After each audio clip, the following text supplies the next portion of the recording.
Hello, Year 9 and 10. Today we're going to be going over the poem London by William Blake. To start with, you need to think back, especially to the poem The Prelude, which you did at the start of the video lessons, and perhaps Ozymandias, and think about anything that you remember about Romanticism or the Romantic movement.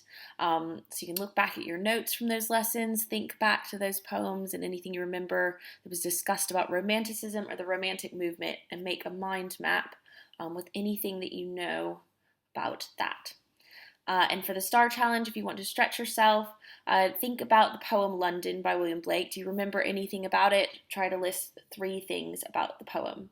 So pause the video now to make your mind map and attempt the STAR challenge, and then we'll go over the responses. Okay, so Romanticism was a real movement in art and poetry, and it was really focused on restoring the balance between man and nature. They focused a lot on emotions. A lot of importance was placed on emotions and inner thoughts. It was a real reaction to and a pushback against the Industrial Revolution that was happening at the time, um, and a real effort to kind of get back in touch with nature. It was also a rejection of religion and the church and society's strict expectations that were placed on people. And Romanticism and the Romantic movement was really influenced by the French Revolution, and we'll go over some more details about that later on. And lastly, Romantic poets, tried to write more simple poetry to inspire others and make it easy to understand. So any ideas that you wrote about Romanticism that are linked to those things, brilliant. If you completed the STAR challenge, well done. We're going to be going through a lot more details about London as the lesson moves forward. So today we're going to be revising London by William Blake. Why are we doing that? Well, it's one of the poems in the AQA Power and Conflict cluster, and any one of the poems in that cluster could come up in your English Literature GCSE exam in year 11. And we're going to be kind of developing our understanding of the poem by answering comprehension questions on each section and stanza, and then responding to an essay question in a paragraph at the end. So to start with, what I'd like you to do is just list 5 details. We're going to go through 2 different slides of information about the context of the poem and the poet. So list 5 details about William Blake, and then list 5 details on the next slide. You can do this in a mind map, or you can just create a list, whatever works best for you. So William Blake was born in 1757 and died in 1827. He was a poet, but he was also an artist.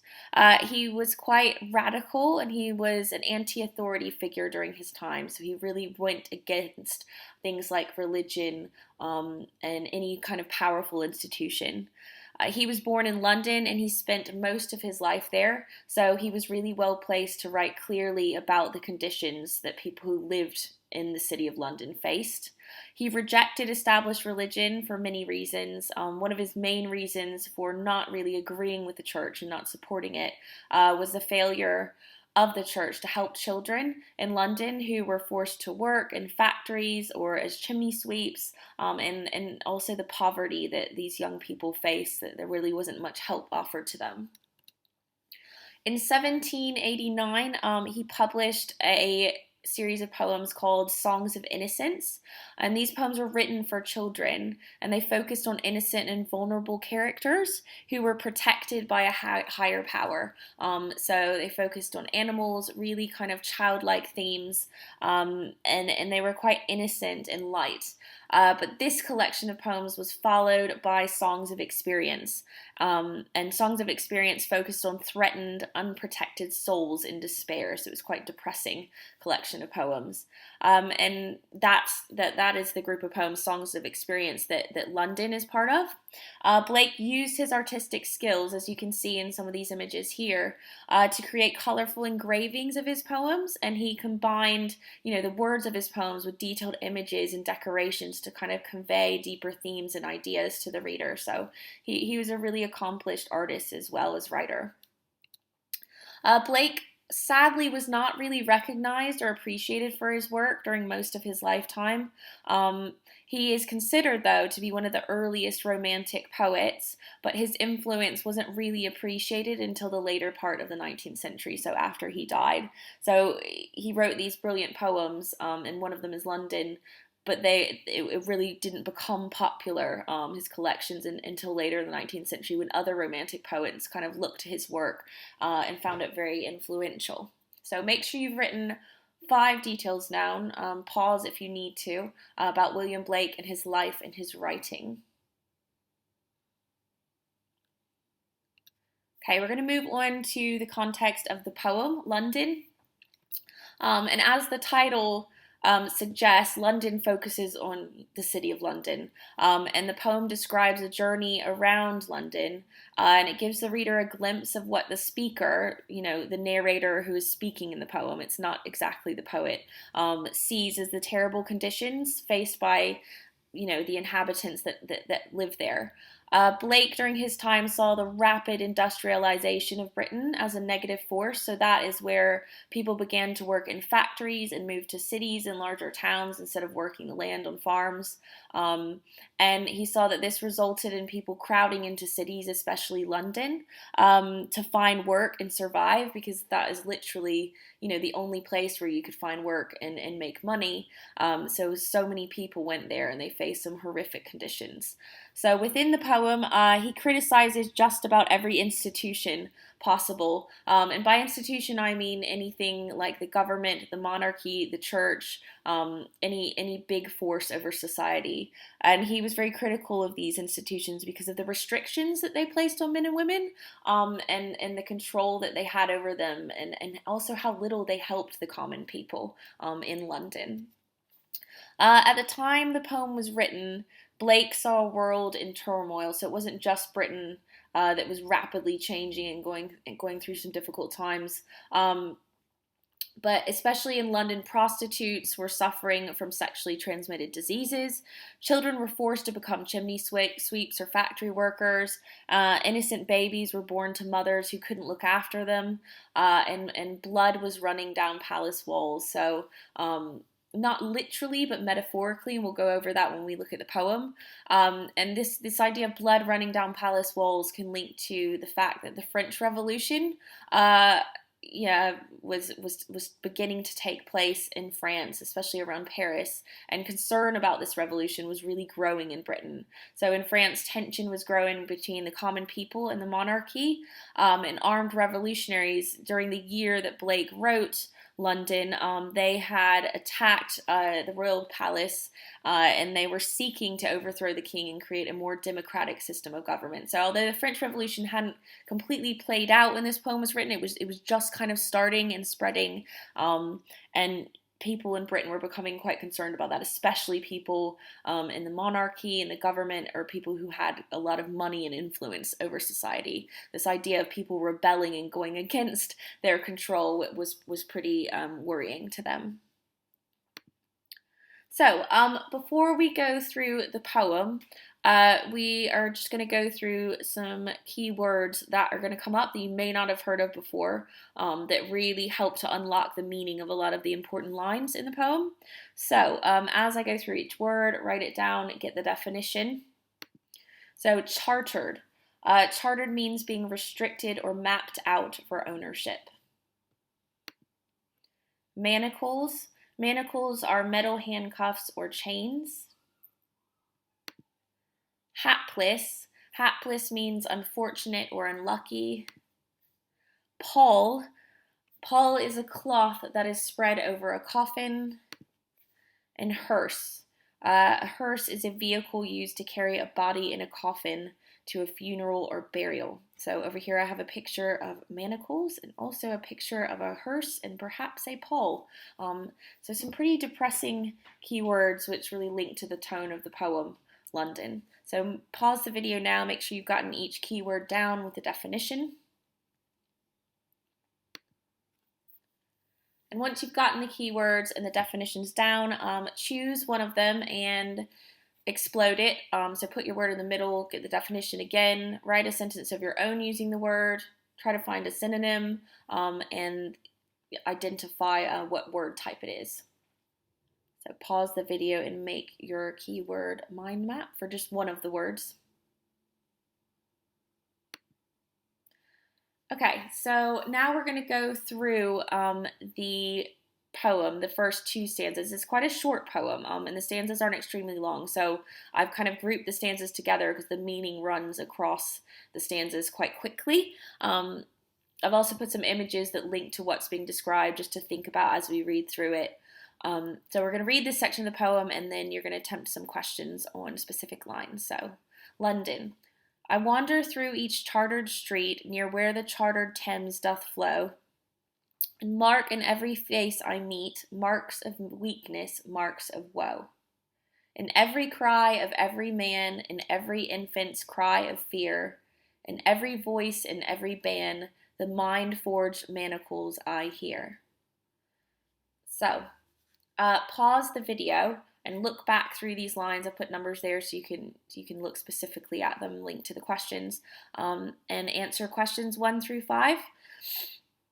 And if you'd like to push yourself, try to tackle the STAR challenge, which kind of makes you look at an aspect of the poem's structure or form. So pause and answer the questions, and then we will go through them. Okay, so question 1. In lines 1 and 2, what effect does the repeated word chartered create? Well, we do know that chartered means mapped out for ownership. So the fact that he uses the word twice, chartered street and then chartered Thames, just gives this sense of the fact that everything is being controlled or owned. Or divided up by the government or business, perhaps, and especially the fact that the Thames is chartered. Well, the Thames is a natural thing. It's a famous river that runs through London, and it's hard to control or divide up a river for ownership. But the fact that has been done, the fact that someone perhaps owns or controls sections of the Thames River, this natural force that runs through London, just shows how much Blake feels the city is kind of being oppressed, even just the nature in it, and that it's owned, it's controlled, it's not free anymore. Okay, number 2. Blake also repeats the noun marks in lines 3 to 4. What do you think he is describing? So we have marks used, or the word mark used 3 times in lines 3 to 4, so quite a lot of repetition at the beginning of this poem. And first of all, marks could just show the facial expression that the people have. So obviously marks of weakness, marks of woe, so a sad, exhausted, kind of broken expression on these people's face. And it's not just a few people's faces, it's literally every face. So not one person seems to be happy or free or enjoying their life at all. Everybody is suffering. So that's really emphasized. Also, some critics see the word mark, as a suggestion that perhaps they're suffering from some kind of disease as well. So not only are they psychologically suffering, they could be physically suffering as well, from malnutrition or disease. So quite a sad mentality that people have in London. Okay, question number 3. What tone is Blake trying to create in the first stanza? And that relates a lot to what we've just discussed. So the tone, anything dark, depressing, hopeless, dissatisfied. There is just nothing positive in this walk through the city, because we get the impression here, it says the speakers, I wander through each chartered street. As this person wanders through London and gives us a view of what they see and hear, there is nothing positive. So it is very depressing in terms of the tone, very hopeless even. Number 4, what device is used in lines 5 to 7? What is its effect? So in lines 5 to 7, we also have repetition used again. So simply the repetition could be the word every. It could also be the word cry. And if you want to use a more complex term, the fact that the 2 lines start the same, so in every, and then in every again, that could be called anaphora. That's a more kind of complex term for repetition. that relates to two, consecutive lines or sentences beginning in the same phrase. So, what is its effect? Well, the fact that everyone is suffering, from men and women, grown, old, young, and even tiny little babies, so infants, very young babies who can barely express themselves or react to things in a specific way. They are even crying out of fear at what's going on around them, which is a pretty depressing state of affairs for people. Also, the fact that we have this repetition of cry, there's a lot of emphasis on sounds, and we hear a lot of sounds of suffering. So cries, voices, you keep having this phrase, I hear, throughout the poem, not just in lines 5 to 7, but yeah, all this sound. So you not only do you see suffering around the city, but Blake also lets us hear the suffering. And it's quite a loud poem in how many people are crying out or expressing how unhappy they are with their lives in the city. Okay, number 5. What does Mind Forge Manacles suggest about what controls people, the people of London? What device is being used here? Well, for Mind Forge Manacles, it could be 2 devices. Firstly, you may notice the alliteration with the M sound, and then also it's definitely a metaphor. So it links to the fact that people are controlled. They are not literally in chains. They're not literally handcuffed, but they are trapped in a kind of slavery. But the chains that control them and oppress them can't be seen. They're invisible because they're mind forged. So they're controlled perhaps by business, by the church, by the maybe awful jobs that they have to do, but they have to stick with it because there's no other way to earn money. So they're trapped in this society where they can't live a decent life, where they're constantly suffering, but they can't escape. They're stuck. And yeah, the device could be metaphor or alliteration. Also, the fact here, the Mind Forge Manacles, if something is controlling you and it's not physical, obviously chains you can try to break open if they're literal chains, but the fact that they're being mentally controlled means this is a more difficult force to overthrow, and they really don't have much power to break out of this kind of slavery that they're stuck in, where they have to work and survive in really difficult circumstances. And the STAR challenge, well done if you attempted that. So what is the effect of the consistent rhyme scheme? So you notice up here we have street and meet and then flow and woe. So that's A, B, so there's lines that rhyme with each other. Then C, D, so man rhymes with ban, and fear rhymes with here. So the effective, that could be the fact it's very tight, it's very controlled, it's very consistent, and that could also reflect the fact that the city and the people and even nature is controlled, and there's really little room for escape. So yeah, we're going to move on to the next 2 stanzas. So how the chimney sweepers cry, every blackening church appalls, and the hapless soldier's sigh runs in blood down palace walls. But most through midnight streets I hear how the youthful harlot's curse blasts the newborn infant's tear and blights with plagues the marriage hearse. So, pause the video now and have a go at questions 6 through 11. And the STAR challenge, have a look at the use of punctuation for Blake, and why he may have chosen to do that. So pause the video and answer the questions, and we'll go through the possible answers.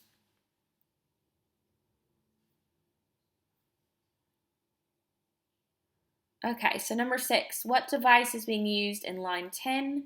What is the effect?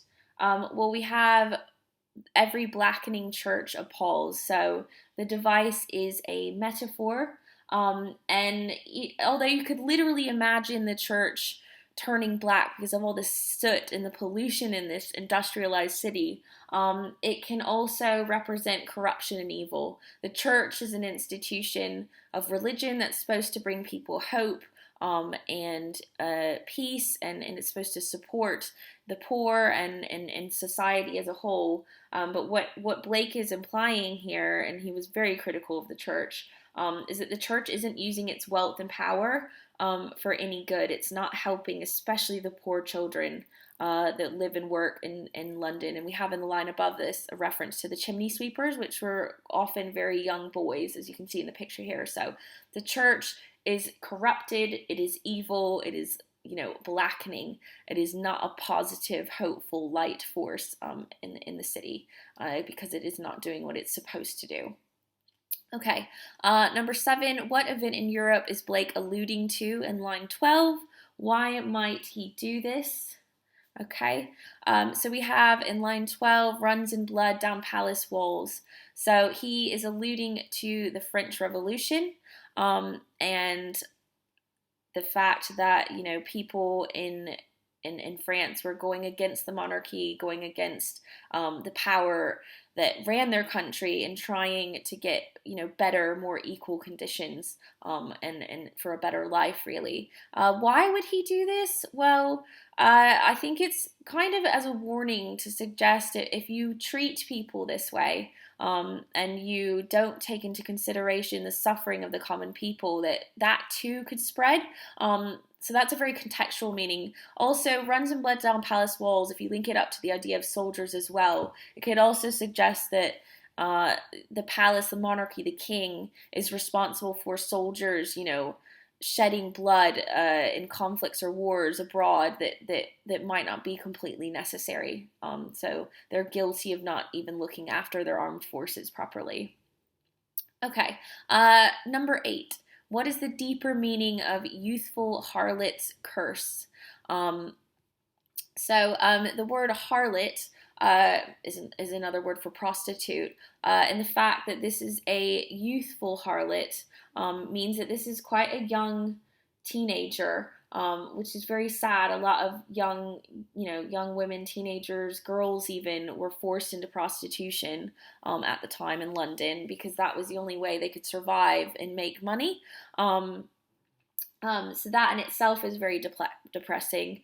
Also, it implies that she's cursing her newborn infant's crying. So because the infant might not stop crying, she's cursing that. But also the curse could link to another idea as well, a deeper idea that prostitution was really widespread in London, and because of that, a lot of sexually transmitted diseases were circulating around, and even some men, especially in higher up positions from very well-to-do families, were getting involved with prostitutes, maybe behind their families' backs, and this was spreading disease, throughout society. So it wasn't just affecting the poor, common people, it was affecting even those higher up. So these hypocritical kind of higher up people, these leaders, were getting involved in prostitution, and that curse was widespread.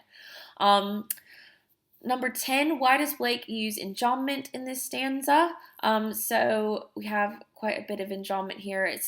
That could suggest that, the lines are running on freely, and there isn't much, to stop them or pause them. And that could link to the fact that the misery and suffering is never ending, and it's spreading rapidly, and it can't be easily stopped. So that creates a real sense of hopelessness. And then number 11, how does the speaker feel at the end of the poem? Any emotion that's quite negative works for this question. Personally, I think it creates a very hopeless feeling. The fact that you end with a description of a very young prostitute with a baby that may or may not survive or be looked after, and also the reference to the fact that that STIs are spreading. It's a very negative kind of hopeless ending. And I just realized that I skipped over question 9. Apologies. So question 9, what is the effect of the metaphor blights with plagues the marriage hearse? So this, marriage is supposed to be kind of a positive event, where two people love each other, or, they're together because they've got, the same goals, lots in common. But this marriage, is blighted with plagues. Um, and also the fact it's not a marriage carriage, it's a marriage hearse. So suggesting that even the institution of marriage is doomed. So this could suggest that the harlot is kind of cursing a hearse or a marriage carriage as it goes by, maybe because she'll never have that same kind of relationship. Or it could also have a deeper, darker meaning, saying that, disease and misery is spreading even into marriages, and even this, union between two people that's supposed to be about love and future and happiness and hope, is not really working out. It's quite negative, and it's leading to death, destruction, and disease. So yes, and well done for the star challenge. Why hasn't Blake included a full stop at the end of the poem? So yeah, a lot of people look at the punctuation in Blake's poems, especially the ones that were done in artistic engravings, and it's kind of hard to make out his punctuation. But the absence of a full stop could imply that this hopelessness, this destruction and impression is going to carry on. It's not going to be stopped, and it's a pretty hopeless end to the poem because there's no sign of things getting better. Okay, so lastly, you're going to be answering the essay question, how is oppression presented in William Blake's London? So oppression, just to kind of remind you, oppression can be mental pressure. It can also be cruel and unfair treatment. So that links a lot to what's going on with this poem, with the way people are having to live their lives and the way everything is controlled.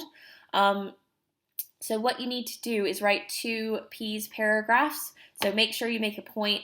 How does Blake present that oppression? What does he present it through? What device? What specific idea? Give your quote for the evidence. Explore. Really try to write 2 sentences for your explore, and count. One of my tricks is count the number of words in your explore sentences. You need to include 15 or more words if you're really going to say anything that explores the deeper meaning of what he's suggesting. So yeah, aim for 2 sentences, and in your sentences, see if you can do 15 words or more to explain what the quote suggests.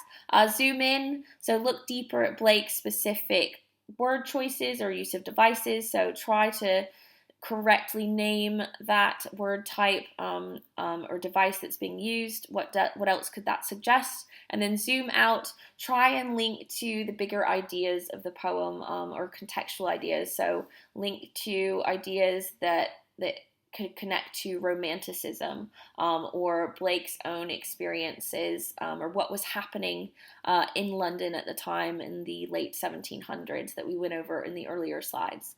And for the STAR Challenge, try to compare. So instead of just writing about London individually, try to compare how Blake presents oppression in London and one other poem from the cluster. And you can choose one of the other poems by a Romantic poet if you'd like to, or any other poem that links to oppression, so mental suffering or control, and write a full PC's paragraph.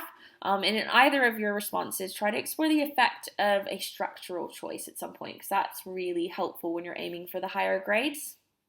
So write your 2 paragraphs. Make sure you spend about 15 to 20 minutes on these and put a lot of detail into it, and then make sure you email them to your English teacher.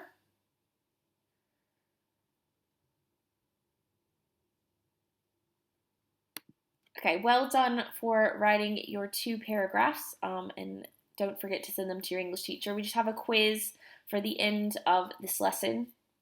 Goes over some key ideas from the poem. So number 1, what literary movement did William Blake's poetry influence? Number 2, what religious institution was Blake very critical of? Number 3, what language device is being used in the line runs in blood down palace walls? Number 4, what type of rhyme scheme does Blake use in the poem? And number 5, what is the name for a 4-line stanza? So pause the video and answer the questions, and then we'll go over them. Okay, number 1, what literary movement did William Blake's poetry influence? It was the Romantic movement or Romanticism? Number 2, what religious institution was Blake very critical of? Is the church. Number 3, what language device is being used in the line runs in blood down palace walls? And for that, if you said metaphor or allusion, that is correct. Number 4, what type of rhyme scheme does Blake use in the poem? It's an A-B rhyme scheme, or if you said a consistent rhyme scheme, because it works the same way across every single stanza. And then number 5, what's the name for a 4-line stanza? This was kind of a bonus question to see if you knew this. You may have linked to this in other poetry studies, but the name for a 4-line stanza is a quatrain because it has 4 lines. Okay, well done, and don't forget to send your paragraphs to your English teacher.